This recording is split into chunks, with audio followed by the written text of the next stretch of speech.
aí a temática, né, professor Luiz, veio como reduzir os impactos da crise nos pequenos negócios.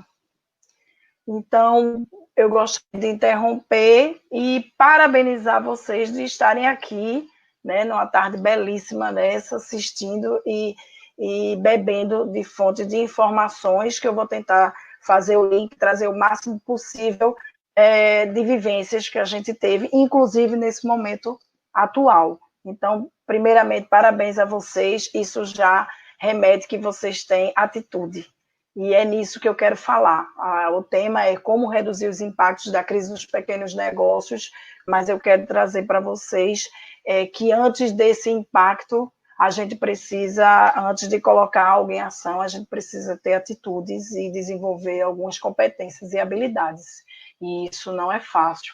Né? Eu ouvi uma frase ontem de um colega do Sebrae de Minas, e ele dizia assim, a informação é como uma pólvora. Quando ela se junta com a ideia, bum! Né? E realmente eu fiquei pensando, né? E aí eu disse, sim, mas para eu ter a pólvora com a ideia e fazer o boom, eu preciso de alguma coisa aqui no meio. E o que é isso? Atitude, ação. Eu preciso agir. E esse momento a gente está vendo que as pessoas estão engessadas, estão inertes, e é incrível. Eu vou trazer alguns depoimentos aqui para vocês. Né? Então, eu vou trazer a temática em cima desses comportamentos, né? O Sebrae, só a título de informação para vocês, ele detém do seminário da ONU, que é o Empretec, eu acho que alguns de vocês já ouviram falar, é um seminário que trabalha a imersão de comportamentos empreendedores. E aí, quando a gente fala de empreendedores, não é só aquela pessoa que tem o CNPJ, ali é uma titularidade que a pessoa tem em ser empresário porque ela tem um CNPJ, tá? Quando a gente fala de empreendedores, de comportamento empreendedor, a gente fala de pessoas que têm atitudes que querem ter sucesso, seja ela como professor, seja ela como aluno, seja ela como uma dona de casa, enfim, são comportamentos que foram estudados por psicólogos em Harvard, eles incubaram pessoas de sucesso e colocaram elas em alguns cenários que fizessem com que elas analisassem que comportamento essas pessoas têm que outras não têm. E aí elencaram, eles extraíram 10 comportamentos, esses comportamentos eles são trabalhados, suas devidas competências no seminário Empretec, e eu convido vocês a conhecer, é uma ferramenta fantástica, antes de eu ser consultora do Sebrae, eu participei, e é muito interessante. E nesse momento que a gente vive, né, a gente sabe que esses comportamentos e essas habilidades, elas fazem toda a diferença, né? A gente sabe que a gente está num momento agora, e eu acho muito massa essa palavra resiliência, né? E aí ela vem da física, que você estica o elástico e quando solta, ele está do mesmo jeito. Só que eu digo que no comportamento empreendedor, a resiliência, a gente solta o elástico e ele não volta para o lugar, não, né? Ele vai se moldando a cada atividade e a cada coisa que você se propõe na empresa, como produto, como tecnologia, enfim. Mas é uma palavra bastante reflexiva nesse momento, e é isso que a gente pede do nosso cliente, no meu caso, do empreendedor, né? A resiliência. A gente precisa ter posturas inquietas, a gente precisa olhar o futuro, a gente precisa estar junto do cliente, não cabe mais ser o empreendedor solitário, né? Isso não cabe mais. E aí, eu tive a oportunidade nesses estudos, né, porque eu estava conversando com a professora, o que eu disse a um cliente no início de março, no bate-papo que eu vou explicar a vocês, hoje eu já não diria mais isso. Então, as mudanças estão muito rápidas e a gente, como consultor, está precisando estudar e ter muitas informações, né? E aí eu estudei o Maurício Benvenuti, que ele é da Startse, e ele, em 2018, ele fez uma palestra, veja bem, olha o tema da palestra, a revolução na nova economia, em 2018. E ele falou nessa palestra sobre 5 habilidades, que é isso que eu quero falar com vocês agora, que é a habilidade de causar impacto, ficar de olho no futuro, questionar, fazer com o cliente e ser diverso. E essas habilidades, gente, tá tão presente agora, né? Então, quando a gente fala causar impacto, que habilidade é essa? Hoje, as empresas e qualquer negócio que a gente venha a ter, produto, serviço, seja o que for, ele tem que causar impacto. Ele tem que ter propósito. Né? Eu preciso fazer com que o cliente ele sonhe comigo. Veja que interessante. Eu não posso entregar a mais um cliente um produto, uma necessidade. Eu preciso entregar a ele experiências. Eu preciso entregar a ele sensações. E isso ele não vai me esquecer. Eu preciso trabalhar dentro do meu empreendimento, e isso, gente, eu estou falando um salão de beleza, eu estou falando uma padaria, e eu vou dar exemplo aqui de um armazém de construção. Eu tive a oportunidade de conhecer um dono de um armazém, e faço questão de falar o nome dele, que é o Sérgio. Ele trabalha com a causa dele com impacto. Lógico que ele visa o lucro, né? E, afinal de contas, ele é uma empresa com fim lucrativo. Mas ele tem há 20 anos colado com o armazém dele uma associação de catadores, e ele criou, há uns 2, 3 anos atrás, se eu não me engano, uma startup chamada Construção Livre. Sabe o que é isso?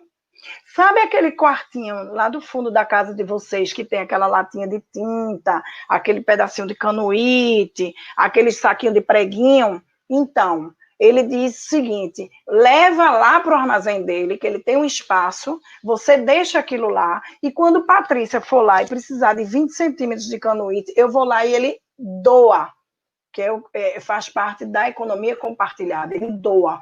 Então, ele montou, inclusive tem um aplicativo, vocês pesquisarem aí, Construção Livre, tem vários vídeos, ele já saiu na TV, e ele trabalha com esse propósito. Ele é um cara que atende tanto, ele fica ali em Casa Forte, tanto atende o pessoal da classe C e D, como A e B, mas independente disso. E isso, que bom, que lindo, projetinho social, tá. Não é só isso. Tudo, a gente sabe que nesse meio empreendedor tem um ganha-ganha. Ele aumentou 37% o ticket médio dele dentro do armazém. Né? Então, ele uniu o negócio ao impacto social e está lá, trabalhando uma das 17 ODSs que o Cláudio Nascimento também falou para vocês ontem. Né? E a gente, quanto administradores, trabalha gestão, a gente precisa sim lembrar que a gente precisa trabalhar com propósito. E isso vocês podem ter certeza que o cliente ele vai sonhar com esse empresário, ele vai priorizar esse empresário sim. Outra habilidade é ficar de olho no futuro. Ora, quando a gente iniciou janeiro, a gente fazia planejamento estratégico, né, com visão de médio e longo prazo, mas a gente nunca imaginou que o que a gente planejou para fazer daqui a 2, 3 anos, a gente teve que fazer em 2 meses. Né? E teve gente que só precisou focar sua energia nesses 2 meses em estratégias. Mas teve gente que precisou, infelizmente, focar sua energia ainda na implementação. E que exemplo eu quero dar nisso? O e-commerce. A Amazon, ela está desde 1994 com e-commerce.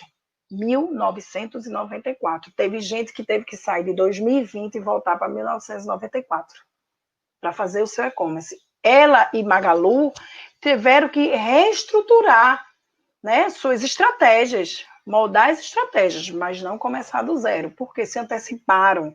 Né? Eles sabem e eles conseguem entender que o ciclo de inovação ele é curto. E isso não é porque foi a Amazon nem Magalu, não. Eu só dei esses 2 exemplos porque eles são grandes e todo mundo sabe. Mas existe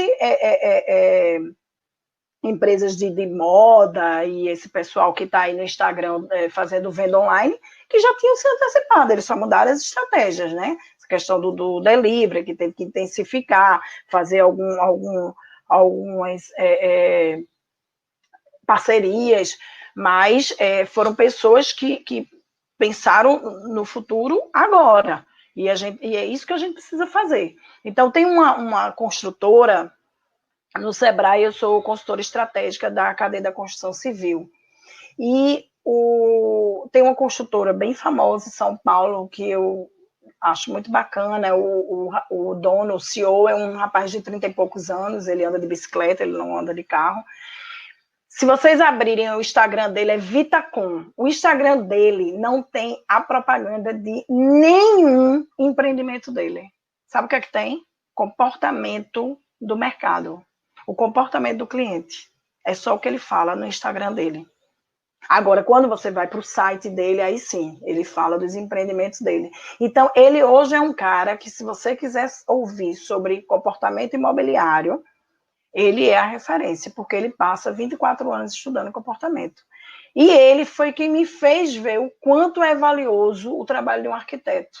Porque ele lançou, quando ele bateu estaca de um empreendimento que ele tem, que é um flat de 10 metros quadrados. Vocês já se imaginaram morar em 10 metros quadrados? Isso é menos do que a sala de muitos apartamentos. E é fantástico. Tem mesa, tem cadeira, tem massa, tem banca de passar ferro, tem tudo. Por quê? Porque aí ele usou a inteligência, né, da arquitetura para montar isso. Então, ele é um cara assim, altamente que pensa o futuro. E isso, gente, eu sempre estou dando um exemplo desse pessoal que é famoso, mas a gente tem vários relatos de pessoas que se anteciparam, sim, tá? Se antecipam à tecnologia, sim. Se antecipam à inovação, sim. Inovação não significa só tecnologia. Inovação é você fazer algo diferente, né? E com eficiência. Então, esse foi a habilidade 2. Vamos agora à habilidade 3, questionar. Ah, meu Deus do céu, esse tá assim com a síndrome de Gabriela. Sempre fui assim, sempre foi assim, e eu nunca mudei, não é agora que eu vou mudar. Acabou. Quem tiver com esse discurso está fadado a quebrar, tá? E isso é muito frustrante, porque depois a pessoa olha e diz: uma atitude que eu não tive me fez perder tudo. E isso é muito triste, não é verdade? Então, a atitude de questionar é aquela pessoa que, quando está inovando num processo dentro da empresa, né, seja ela a nível estratégico, tático, operacional, ela nunca se deixa ser impedida, nunca deixa que seja um obstáculo alguém chegar para ele e dizer: mas a gente, o regulamento, o regimento diz que não pode ser assim. Mas o mapeamento do processo não é dessa forma, como é que você vai infringir? Então, é aquela pessoa que é o cri-cri, né? O persistente, que ela sabe que tem uma meta, ela sabe que tem uma visão, que ela quer alcançar, mas ela vence todos os obstáculos, tá? E ela se prepara, tá? Ela se prepara, ela estuda e ela convence, e isso, a liderança tem que estar muito atenta a essas pessoas. Lembre que eu não estou só falando para o empresário, todas essas habilidades eu estou falando para quem também é empregado, tá? Então, tem que estar atento, esse líder que trabalha com esse tipo de pessoa, né? E tem que questionar ela, porque ele não tem uma habilidade questionadora, então ele tem que questionar: por que você me prova por A mais B, porque isso vai dar certo. E as pessoas têm que estar o tempo inteiro mudando e saindo desse não conformismo, gente, não pode.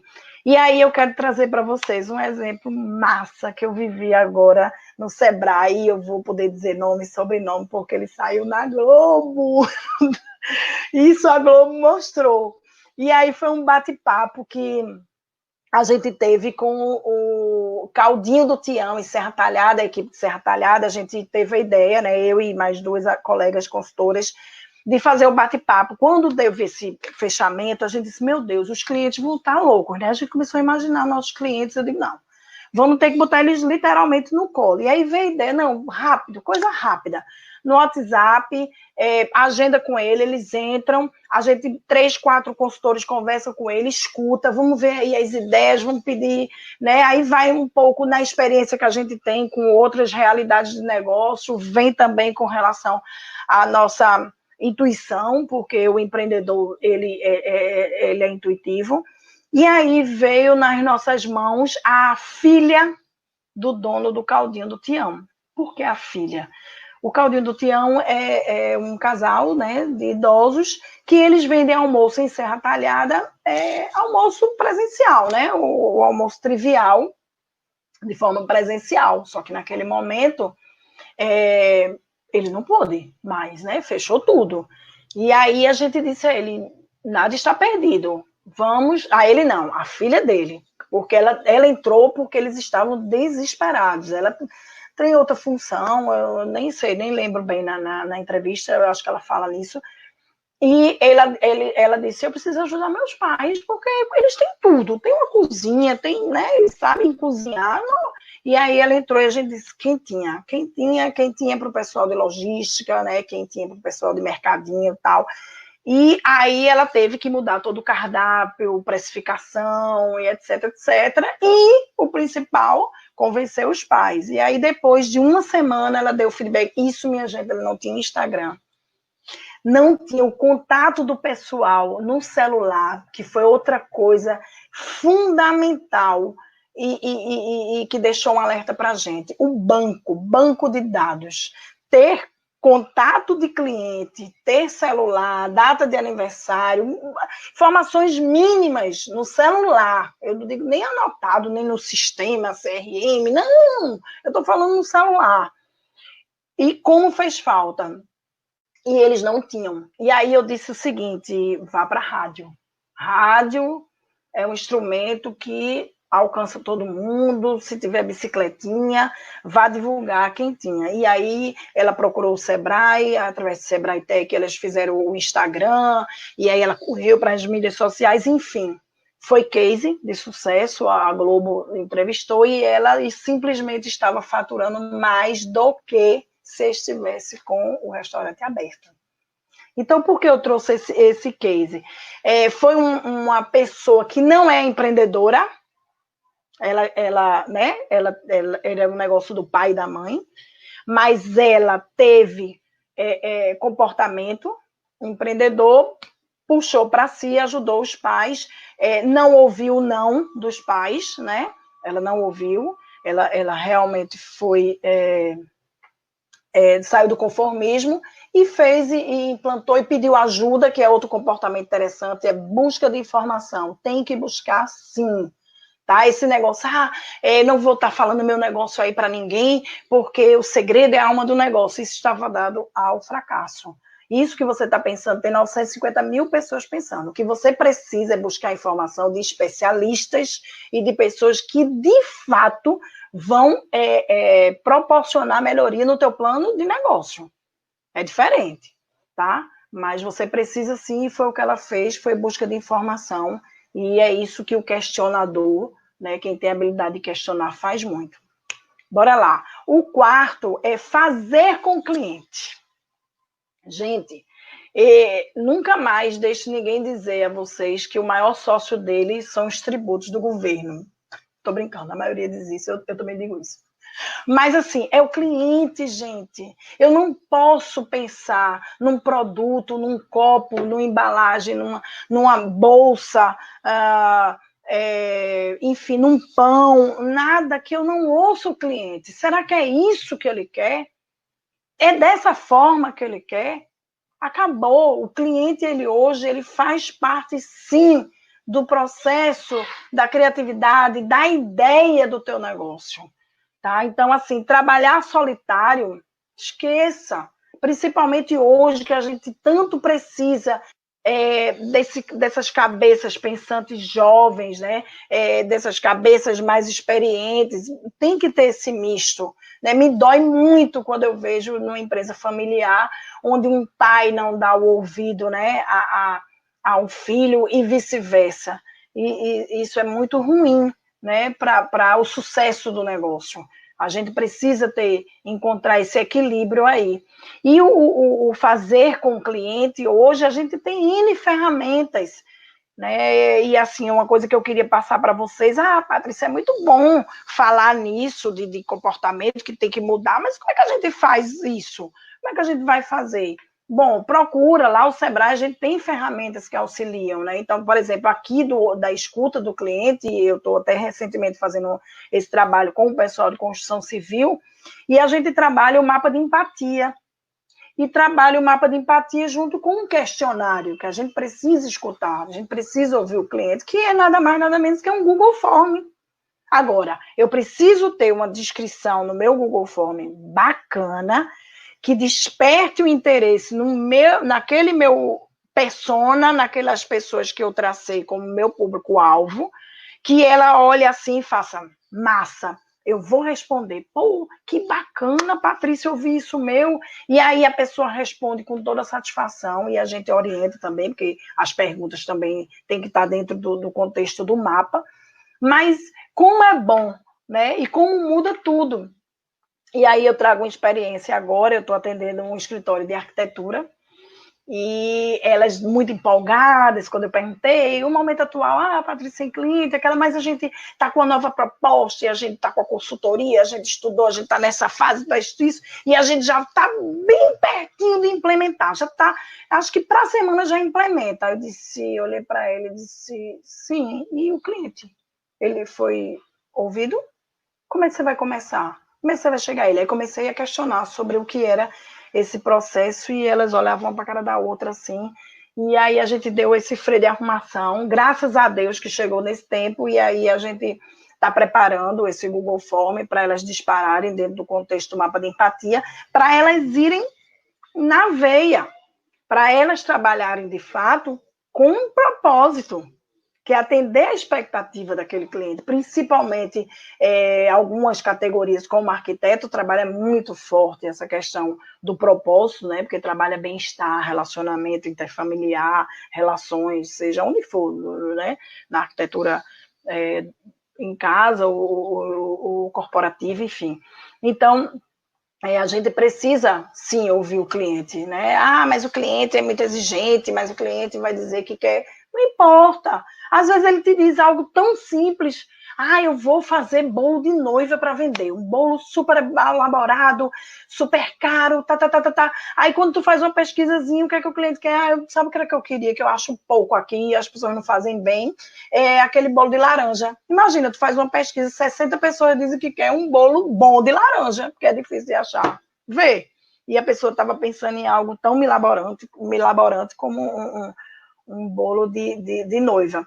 Então, são essas coisas que a gente precisa estar atenta, sim, né? E não adianta mais, por mais que tua equipe tática, estratégica, operacional monte algo, não chega e entrega assim para o mercado, não. Ouve o cliente e você vai ver que as coisas vão sair bastante diferentes do que se imaginava, né? Trabalhar o cliente nesse seu processo criativo. É o processo criativo que ele tem que ser compartilhado e ele tem que ser com diversidade. E aí é onde eu vou entrar na quinta habilidade, que ele chama de ser diverso. E gostei demais de uma foto semana passada que o Davi Braga, que é um garoto de 19 anos, né, ele fez seu primeiro milhão com 13 anos de idade, e desde os 13 anos que eu acompanho ele. E Davi postou uma foto onde está o líder e todos os seus liderados sentados numa mesa. E aí ele faz a pergunta, por que vocês acham que sempre sai tudo a mesma coisa? Quando você vai olhar a imagem dos liderados é igualzinho à imagem do líder. Ou seja, ele só contrata pessoas que pensam, né, que têm crenças e que têm valores iguais a ele. E isso não cabe mais, gente. Não cabe. Eu preciso de pessoas que pensem diferente de mim, né? Eu preciso. O mercado, ele não tem fronteiras, né? Então eu não posso. Eu atendi semana passada uma empresa de Sertânia. A família da minha mãe é de Sertânia. Então atendi assim com muita satisfação. Ele tem uma cachaçaria e ele não vendia petisco. E aí eu comecei a dizer a ele, dar as dicas aqui da bodega do velho. Eu digo, ó, faz uma saladinha de bacalhau, faz um queijo do reino. E ele disse, mas meu povo aqui come bode, come tripa. Eu disse, por isso mesmo. As pessoas aí, elas gostam de comer sushi, elas gostam de comer salmão, elas gostam de comer frutos do mar, porque não tem. E elas conhecem, elas têm o Instagram na palma da mão. Então, elas estão vendo o tempo inteiro. Então, você tem que oferecer algo que seja diferente, né? E que seja também dentro da sua praticidade. E aí a gente conversou muito, deu algumas dicas e ele ficou bem satisfeito, porque saiu um pouco do quadrado, né? Que ele estava pensando. Então, e ele foi uma pessoa solitária. E isso nós, como consultores que atendemos ele, ficamos muito preocupados. Hoje, o empreendedor, principalmente no momento de crise, né, que é o que a gente está tocando aqui, esse impacto, ele não pode ficar só.